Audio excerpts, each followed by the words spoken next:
today's Pope Leo, does not reject AI, but the advent of those technologies we collectively dub artificial intelligence has already begun to disrupt our economy and society in ways that demand a global conversation. Leaders are not successful just because of their personal style. It's not just because they can have a certain flair. It's because they can sense, well, what do my followers need right now?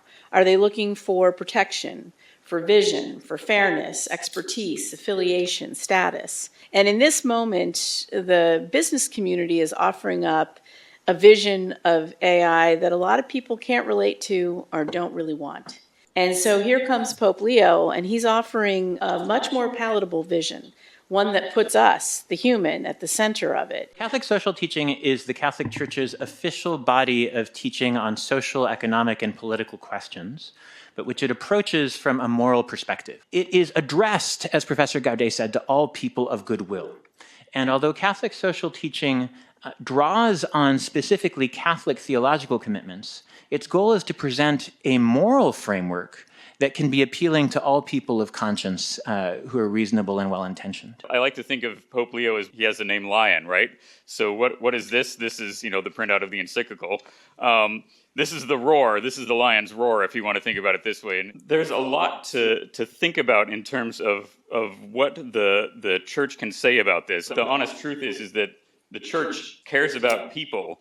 The whole reason that, if you look at the ministry of Jesus, for example, Jesus went around healing people, like in a very physical way. Jesus went around teaching people.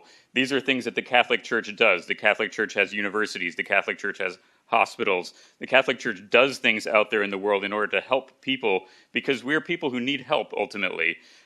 We need to be out there helping others and also accepting help from others. Dignity is under threat due to technology and specifically AI, not in themselves because they're neutral in themselves, but when they are pursued without ethics, that's the problem. So in response to this threat, what the Pope offers is not a set of rules.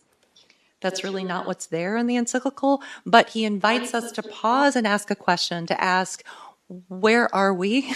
Where are we going? What kind of persons do we want to become? And he worries about the power of AI in the media to put us into warring, polarized camps and reify those camps and help us come to dislike each other more and more and distrust each other. He worries about false narratives and how they fuel a false realism that war is inevitable. The better engineer is the one who builds the bridge that lasts, right? The better software engineer is the one who builds the software whose users are happy with and ultimately get benefit out of, not get addicted to and then rue the day they joined that platform or got that app, right? So when I say the best engineers are good engineers, I mean that also from a pragmatic and technological sense. We need to educate, definitely, our engineers more holistically so that they can better discern right from wrong in their practice. But I ask you, what good is that if the rest of us are not also better educated about the nature of technology and its impact on us? The second piece that's in the encyclical that he's quite clear about, which is responsibility, which is the idea that many of us are sort of already a little bit tired of AI. And we sort of want it to go away, but it's probably not going to. And we're thinking, well, somebody else is going to take care of it and realize the kind of future that we want to have with it or deal with some of these challenges.